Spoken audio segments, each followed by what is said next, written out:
Iya, terima kasih kepada Pak Ateng atas penjelasannya yang luar biasa ya. Untuk berikutnya, ini langsung ke pemateri berikutnya atau mau tanya jawab dulu ya? Bapak bagaimana Pak baiknya Pak? Karena masih banyak, jadi lanjut. Materi saja ya Pak ya, oke. Untuk berikutnya kepada Ibu Eti. Ya, Bu. Sudah siap ya Bu ya? Ya. Oke, silakan Bu. Bismillahirrahmanirrahim. Assalamualaikum warahmatullahi wabarakatuh. Alhamdulillahirabbil alamin. Puji dan syukur kita panjatkan kehadirat Allah Subhanahu wa taala serta salawat dan salam senantiasa tercurah kepada junjungan kita Habibana wa Nabiyana Nabi Muhammad sallallahu alaihi wasallam. Yang terhormat Bapak Dr. Ayat Kusnawan MAG, juga Bapak Sugandi Miharja dan rekan-rekan yang saya banggakan. Pada kesempatan ini insya Allah saya akan memaparkan presentasi dari topik yang saya akan membawakan topik yaitu Asosiasi Konseling Rehabilitasi dan Komunitas Disabilitas kembali ke aksi sosial. Mungkin ini sebelumnya saya mohon maaf Bapak karena mungkin ini penelitiannya ya dari Barat ya, orang boleh mungkin ada kalau misalnya tidak kurang dipahami, mohon maaf sebelumnya. Tetapi saya akan mencoba untuk memaparkan dari penelitian ini. Penelitian ini lebih menekankan pada aksi sosial konseling rehabilitasi yang selama ini menurun bertahun-tahun. Diharapkan dengan konseling rehabilitasi bermitra dengan hak-hak disabilitas dan kelompok advokasi konsumen. Asosiasi Konseling Rehabilitasi berkomitmen untuk memperkuat suara para penyandang disabilitas. Selanjutnya, advokasi merupakan bagian dari tugas pokok dari seorang konselor. Ini menurut Hartney et al. Yaitu pada tahun 2017.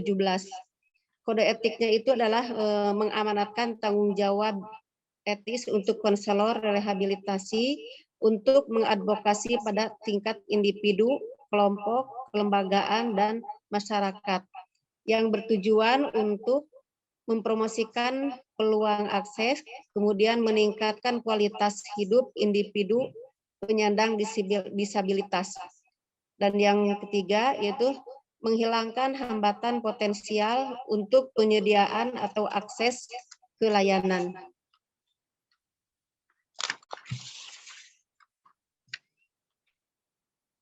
Konseling rehabilitasi telah menjadi advokasi terdepan untuk layanan disabilitas. Konseling rehabilitasi masih merupakan produk sampingan dari model medis. Penuh dengan sikap paternalistik yang melanggengkan disabilitas sebagai tragedi pribadi yang membutuhkan bantuan profesional. Ini diungkapkan oleh Book 1971. Kemudian selanjutnya, tujuan daripada rehabilitasi konseling itu yang pertama memberikan pertimbangan tentang bagaimana asosiasi konseling rehabilitasi dapat berkomitmen. Kedua, untuk memperkuat suara penyandang disabilitas dan pengalaman hidup disabilitas. Kemudian, untuk mendorong refleksi kritis dengan melangkah mundur untuk memeriksa kembali bagaimana kecacatan dilihat dan diperlakukan dalam asosiasi dan profesi secara lebih luas. Kemudian, memberikan kesadaran atau kepercayaan bahwa asosiasi dalam konseling rehabilitas harus berkembang dengan mengambil tindakan untuk menyelaraskan diri dengan norma dan nilai hak-hak disabilitas dan kelompok advokasi konsumen. Selanjutnya,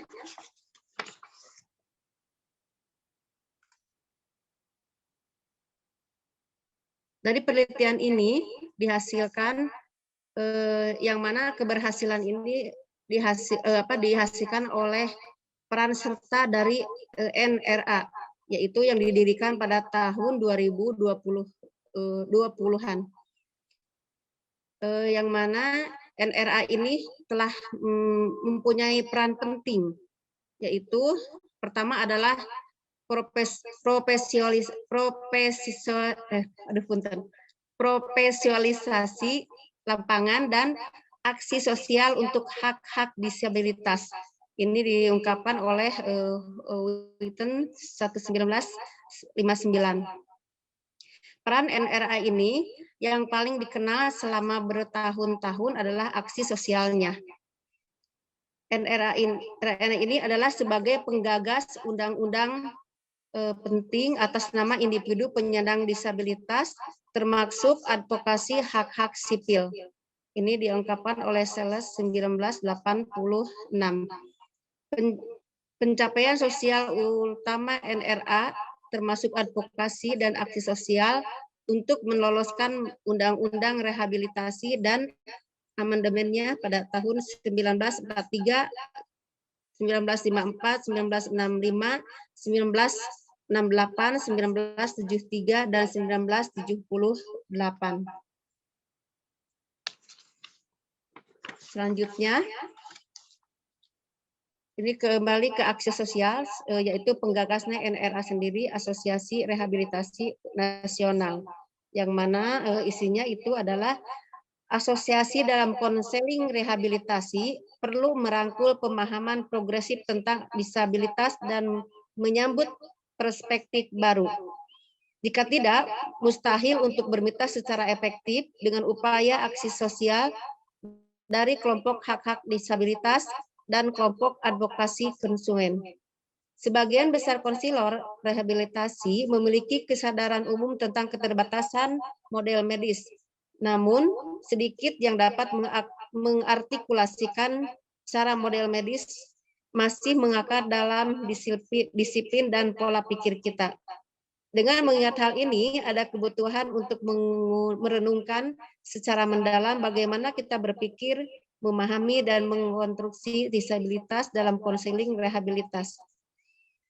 Kemudian selanjutnya, ini tentang meneguhkan budaya dan identitas disabilitas. Budaya disabilitas adalah identitas disabilitas yang kompleks yang bersinggungan dengan identitas sosial lainnya seperti gender, ras, dan orientasi seksual.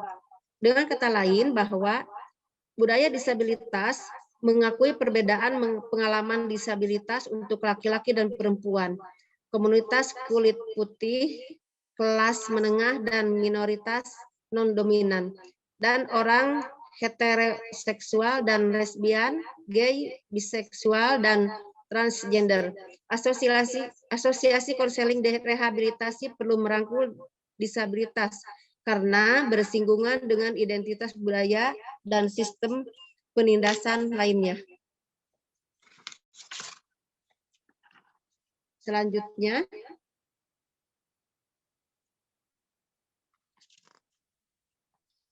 tentang bagaimana memerangi ableism dan ableist praktis. Secara umum, ableism merujuk pada cara berpikir stigma praktis diskriminasi yang merendahkan dan membatasi potensi penyandang disabilitas. Di sini Veronica Josnan mendefinisikan ableism sebagai ide praktik hubungan institusi dan sosial yang mendukung orang berbadan sehat atau normal, membuat orang disabilitas terpinggirkan dan bahkan dianggap tidak ada. Mungkin ini sebagai tambahan saya bahwa dalam memerangi ableisme ini perlu adanya pertama adalah meminimalkan stereotip dan stigma. Yang kedua, tidak menggunakan istilah yang negatif seperti kata-kata cacat, tunarungu, buta, tuli, disabel, dan person dan lain sebagainya. Kemudian memberikan apresiasi dan dukungan kepada kelompok difabel. Selanjutnya, mengurangi atau menghilangkan hambatan-hambatan yang membuat mereka tidak bisa berkembang. 5. Mempermudah akses dalam segala aspek bagi kelompok difabel. 6. Memberikan fasilitas yang setara. 7. Memberikan otonomi atau independensi kepada kelompok difabel. 8. Mengembangkan komunitas yang inklusif. Dan terakhir, mengadvokasi peraturan atau undang-undang yang berpihak kepada kelompok difabel.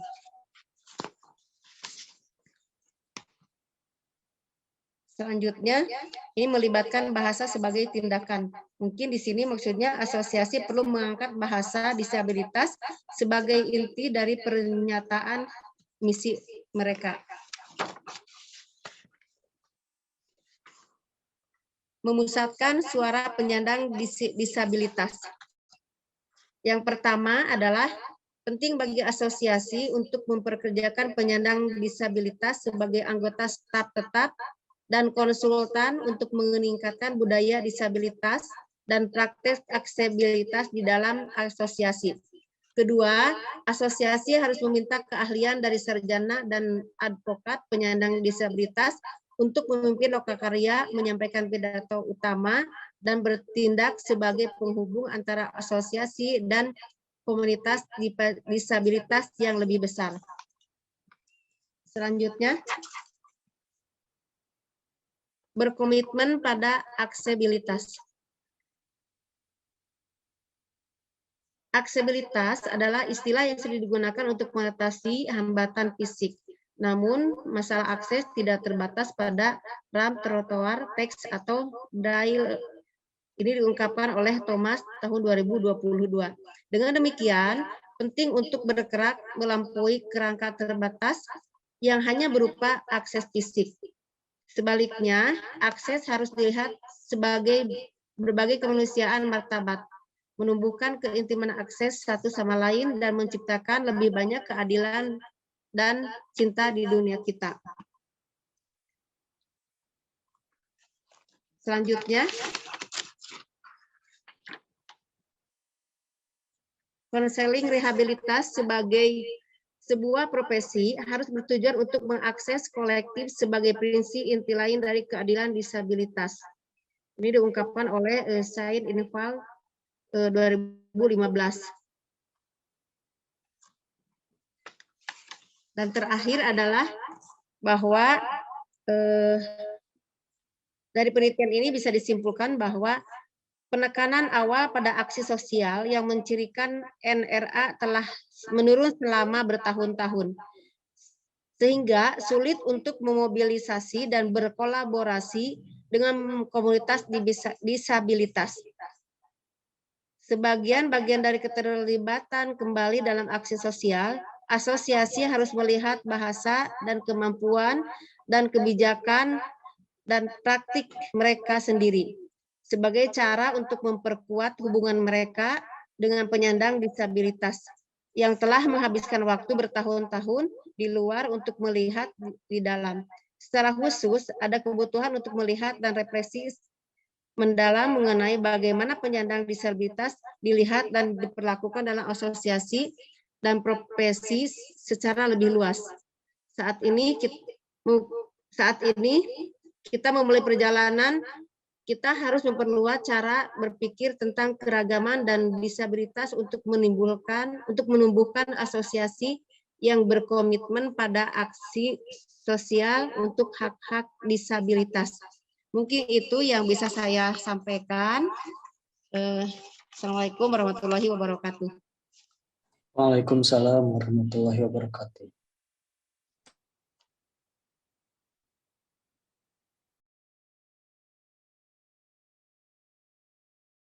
Iya.